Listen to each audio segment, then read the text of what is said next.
Welcome to the Paul Chandler Show, y'all. I'm your host, Paul Chandler. In today's episode, it's a continuation of Monday's episode this week. On Monday, we coded the hysterectomy procedures. Today on the show, that we'll be using the Padzilla once again, and I'll be showing you a hysterectomy surgery actually being performed. So then while the surgery is going on, I'll be explaining it for what the surgeon's doing. So that way as coders and auditors, we can have an idea, put pictures to words in the op report that we're either coding or auditing, and have a good idea of what the doctor actually did during the surgery. So stay tuned and we'll be right back with coding the hysterectomy on Monday. Today, we'll be looking at the surgery of the hysterectomy on the Padzilla.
Welcome back to the show, everyone. So in this episode, we're going to be using the Padzilla, and we're going to be looking at a video of a hysterectomy being performed, removing of the uterus. Now, as you can see here, this is not an animated video, it is actual live recording of the video of a hysterectomy being performed, and we know that because, oh, look at the corn, that looks so pretty. Yeah, that's not corn. So first, the abdominal cavity is already open. We see here the patient does have some lesions, and if you never want to have corn again, I do apologize for that, unless that's a good thing if you're trying to aim for that. Because what the doctor has to do first is the infidel pelvic, to be able to remove that, to be able to get to the uterus for the hysterectomy. Now you see here, the provider has the tool that they're using. Yes, they're using one kind of clampy tool to have things off to the side, but those forceps the patient has, that the doctor has, those are the hot kind, if you will. So when the doctor places the clamp over and they heat up, when the doctor is doing the excision, then it actually is heating it up, so that way it fuses that part together. So and we'll see kind of throughout this, when the doctor is using the hot forceps, that where it is at on the body, then the doctor, when they put the forceps on, it'll turn more white. So now that we got through the infidel pelvic, now then we have to go through the perineal leaves. That's why you see the doctor kind of clamps it on for a little bit, and then now it's more white and crusty because that part has been melted together. So we'll see a couple of different parts where the doctor is using those hot forceps, because the uterus itself is a little bit buried down as far as the anatomy. So this part all here is where it has been removed itself, and getting with the perineal leaves. So that's kind of the result of the hot forceps.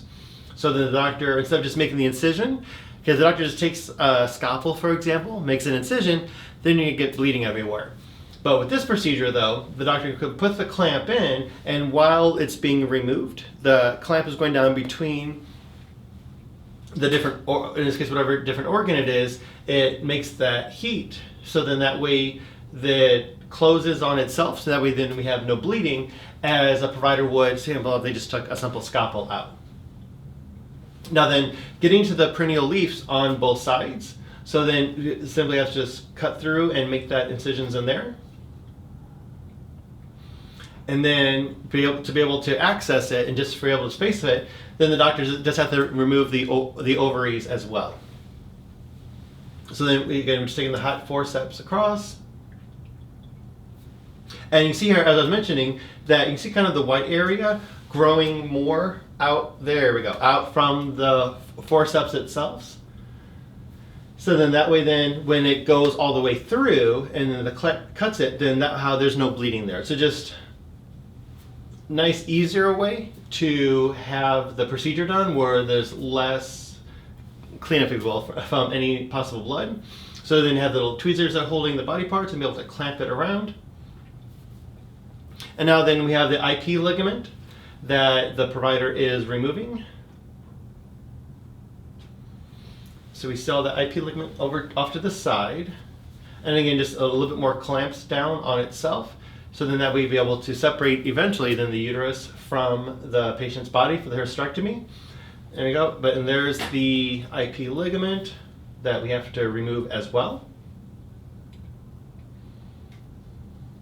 And don't worry, the patient is unconscious during this. They do have general anesthesia, so they're not feeling any of this. And clasp down, burn it off.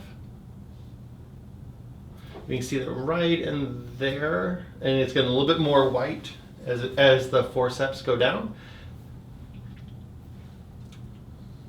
And then we have the uterus there, and then we have the other ovary that the doctor now is going to be removing as well, so then that way they can have a better view of what's going on. So we see the hot forceps clamps going down and separating the uterus from the ovary itself. And again, the white part, as we see, burning that off to secure it closed. And now then we have, after the ovary itself, and then now based on this particular surgery then they have the uterine vessels that they have to separate from the uterus itself. And that's what they're doing now, going down to clamp and remove those. And then as they start then going in to remove the uterus, and what at this point though, during the hysterectomy, the providers will generally do a double layer, as in they'll do one layer of hot force clamps that they already did here, and then they'll go down a little bit and do it again. Especially that's the size of the organ itself of the uterus being removed. They want to make extra secure that when it's being removed, that there is that closure of the uterus with the part of the abdominal cavity where it's removed from in the cervix. That's why then they're going down doing those hot clamps with the forceps to being able to fuse it separately and then to secure from any possible bleeding. At this point, then the procedure is almost done, where the provider will be removing the cervix and the uterus from the patient, and be able to go down and go underneath and do the hot clamps to secure it, and doing the double layers all the way around just for that extra protection from any later bleeding. And it looks like someone burnt some barbecue, but that's not what it is, because that's the result of the double layers from the forceps there. And you see they're almost done with that clamping and the forcepsing around. And you see how they'd done it in several spots. So then that way for that, again, for that extra protection. And then they're almost done. And then the provider's going down, just double checking, see how much more they have to remove of the space left. And voila, there you have the patient's cervix and uterus that the doctor just showed at the end.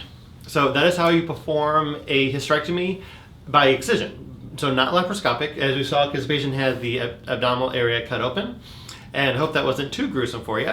And I hope that after this you still like corn, because corn is a very good vegetable to eat. And that is all for this episode of the Paul Chandler Show, the hysterectomy being performed.